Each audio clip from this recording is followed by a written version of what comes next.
Today we are going to see about symmetric and asymmetric key ciphers. Let us see in detail. Okay, so what is symmetric key cryptography? Usually we saw in previous class, that is, it means a single key encryption, and it was a primary method that was introduced of public key cryptography.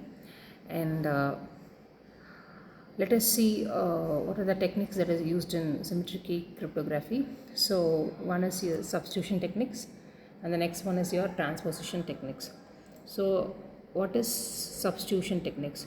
So substitution technique is something that symmetric key cryptographic, which has one secret key for operation of encryption and decryption. So here the substitution techniques provide a two significant approach, that is wherein an element can be a letter or a character from a plain text message, or it can be replaced with some new elements, so based on the secret key. So next is your transposition, is something that it is a technique of rearranging the order of element in the plain text message into without changing the element of themselves. Okay, which means the rearranging the elements in the plain text message without changing the element themselves. That is your transposition technique. Let us see about the substitution techniques in detail. So in your substitution techniques, there are 5 types of techniques, methods. That is your Caesar cipher. Next one is your monoalphabetic ciphers, Playfair ciphers, and Hill ciphers, polyalphabetic ciphers, and one-time pad. So these will come under substitution technique. So whereas in your Caesar cipher, it has their predictability, it's so complete and it has no complexity is invested. And monoalphabetic ciphers are the ciphers uses one rule of substitution throughout the messages, and they may involve replacing their letters with numbers, symbol, and another set of letters in another order. So next one is your Playfair cipher. So Playfair cipher is something that implementation of repeated letters and letter pairs can expose patterns, and cryptanalysis techniques exist to exploit them. So next let us discuss about Hill cipher. So here the Hill cipher operates on block of letters using the matrix multiplication approach. So it has limitation on key sizes. And next is your polyalphabetic cipher. So polyalphabetic cipher, where any one of the letters in plain text is substituted by different letter to keep the frequency analysis challenging. So the last one is a one-time pad, that is OTP. So it is a theoretical impossible cipher where the key is randomly string of characters that is exactly as long as the message itself. So these are the types of substitution techniques. Let us see the diagram of symmetric encryption. So in your left side is your plain text input, which has an encryption algorithm which has some secret key, and this secret key is shared by sender to the receiver, and at the receiver side, at your right side, it uses a decryption algorithm, that is decryption algorithm, that is reverse of encryption algorithm. So the key is shared by the sender, is received, and the plain text is read. So this is the process of symmetric encryption. Let us see about the transposition technique. So hope you all know about that, rearranging the order of the element in the plain text message, that is your transposition techniques. So here it is of 2 types. One is your rail fence cipher, and the next one is your columnar transposition. So the rail fence cipher, that is rail fence cipher, is something said to be that RC4. So this is a simple cipher that rearranges the element in the plain text message without changing the elements themselves. So this is said to be your rain fence cipher.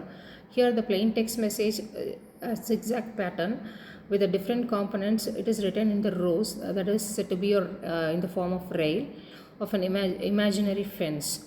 So it is said to be a rail fence cipher, and then the reading through the column is in a standard order. So the key to this number of rails used. Next, let us see about columnar transposition. So columnar transposition, where we have a plain text message written in a column, and then the column is rearranged according to the permutation determined by the key. And this cipher is called columnar transposition, although it is still vulnerable to cryptanalysis technique. Okay.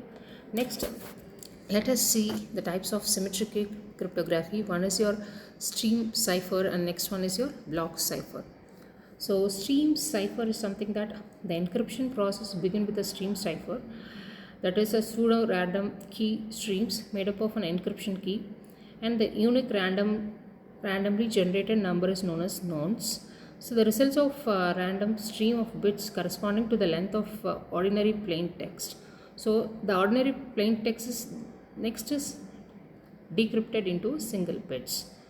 So here the encryption plain text is then deciphered one by one to derive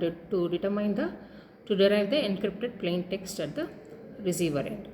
So this is your stream cipher. So let us see about the stream cipher algorithms. So these are the stream cipher algorithms. One is your reverse cipher 4 algorithm. It is shortly said to be RC4.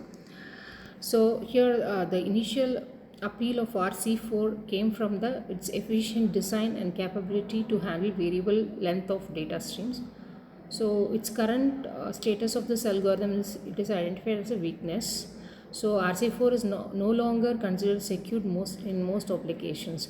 So it is strongly prohibited by a cryptographic standard.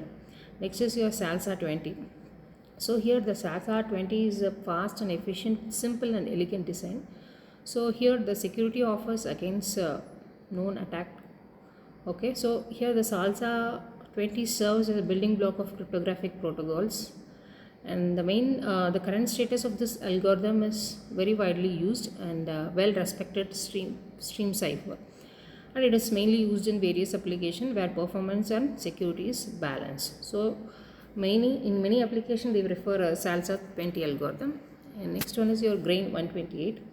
So grain 128 is something that strengths of grain 128 include efficiency, lightweight implementation, the ability to perform well with limited processing power and memory. So it uses RFID tags and sensor networks, and importantly the grain 128 still provides a strong security with such simplicity. So the current status of this algorithm is it's very useful in some resource limitation situation also, whereas this is widely used in many applications. Next, let us see about the block cipher. So block cipher is something that the sequence of blocks that are encrypted with a key, and the output is a sequence of block of encrypted data in a specific order. So let us see this block cipher algorithm. So it has an advanced encrypted standard algorithm and data encrypted standard algorithm. So here advanced encrypted standard algorithm that it support of 3 length of key, about 128, 192 and also 256 bits, and the most commonly used bit is 128 bit, and it includes secure communication and data encryption in storage devices and digital right management. Okay, next is your data encryption standard. In DES we use 64-bit blocks of plain text, and it is encrypted using 56-bit key, and this weakness caused by a small key size lead to development of secured algorithm. And next one is your triple data encrypted algorithm. What is triple DES? So here the development of triple DES is called in short form it is said to be TDEA. It was triggered by the weakness security resulting from the small key size of DES. So here triple DES generated a method of 3 times applying DES algorithm, and let us see the application of symmetric key cryptography. So the main application is something that data encryption, decryption, secure communication, and authenticity verification, and virtual private network. These all we studied in previous class. And let us see some advantages of symmetric key cryptography. It is speed and efficient, scalable, because it have a relatively low computational overhead. And simplicity. This protocol is more straightforward to implement and understand. And these are the advantages of symmetric key cryptography. If you have any doubts related to this topic, feel free to contact me. Thank you.